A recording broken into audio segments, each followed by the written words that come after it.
If your daughter or the girls you support seem to have turned from a darling little princess into a complete nightmare overnight, know that you're not alone. Navigating the teen and tween phases isn't easy. How do you respond when the girl in your life says she hates you? We're here to help.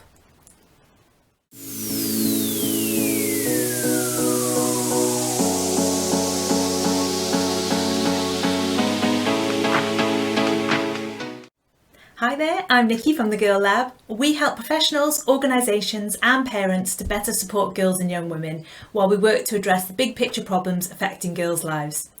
Today we're going to talk about how to cope when your daughter or the girls you support seem to have turned against you. Hearing the words "I hate you" or similar can be super distressing for us. Even though we're supposed to be the adults, we're still human, and it's really upsetting when it comes from nowhere, especially as yesterday she was being sweet and pleasant. So I want to talk about why this happens and what's underneath it, because as with all things, it may not be quite as it seems. So don't take it on face value and lament the great relationship that you used to have. Let's dig deeper and see if we can use this as an opportunity to understand her better and help her to find more appropriate ways of engaging with you and others. So first up, what is she actually saying when girls throw insults at us or attack us? Well, one, know that for the most part it does mean that she feels safe enough to let out her feelings with you, so we should kind of be honoured. Think about the people you take your frustrations out on. They're the people you love and trust the most, who you know are pretty unconditional, so you feel safe to rant and rave because you know they're going to stick around. So if we're talking about a girl you work with rather than your own child, it is worth recognising that she is demonstrating a level of trust in you by choosing you as the recipient of her vitriol, which in the moment may not be much consolation, I know. There are, of course, a huge amount of changes that are happening for girls around puberty or the onset of puberty, and all those hormones and physical changes, coupled with the social and practical changes such as starting high school. All of that causes a huge amount of internal conflict and upset, which often then ends up getting levelled at us. But at a deeper level, it's important to remember that all relationships are effectively mirrors. The people around us mirror back to us what's going on for us internally. It's the way we learn about who we are, what we need to work on, what's active for us at any given moment. When we see something we don't like in someone else and we feel judgment, chances are that same thing is active in us.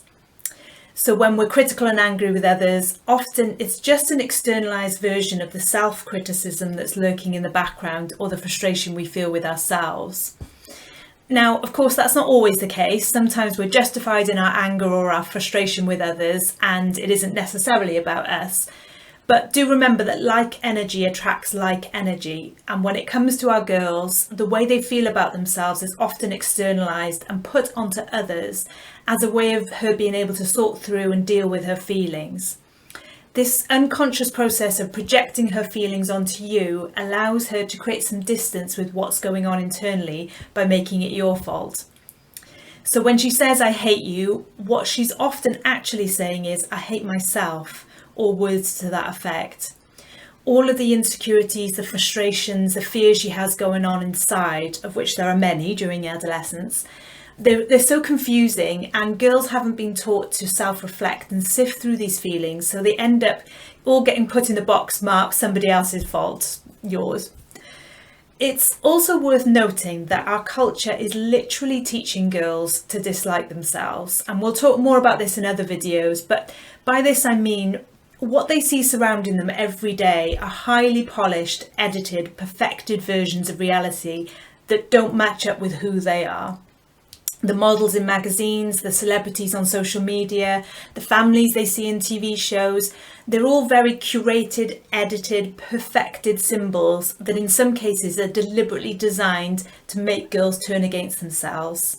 Why? Well, because people who are self-conscious, who are lacking in confidence, who are feeling unworthy, well, they're pretty good for business. When our girls feel like this, then they buy the latest fashions, the new makeup, they follow that trend, they want the new iPhone and so on. Insecurity is profitable, and teen girls are a really profitable market for big business. So all that being said, this is a really complex issue, but the main thing that I want to get across to you is that when we're faced with angry, frustrated and insecure teens, Take a second to think about this mirror analogy and whether your intuition is telling you that rather you being the object of her hate and anger, could it possibly be that she's levelling those comments at herself? And if so, can we meet her with compassion rather than letting ourselves slip into ego and lobbing the same emotions right back? It's easy for our ego to be triggered when she's being really mean, I get it. But meeting ego with ego doesn't really solve anything. Instead, try saying something like, those words are really hurtful and I know you don't really mean them. Why don't you tell me what's really bothering you? Or, I can see you're feeling a lot of anger right now and I'm here to help if you want to talk about it. Create space for her to meet you there and you will be amazed at how quickly things can shift. So let us know your tips for dealing with angry girls in the comments below, and if you want to go deeper with your understanding of 21st century girlhood and you want to do more for the girls in your life, then check out our new online training course Redesigning Girlhood, and I'll pop a link to that in the comments below. Thanks for doing your bit to create a world that works for girls, and I'll see you soon.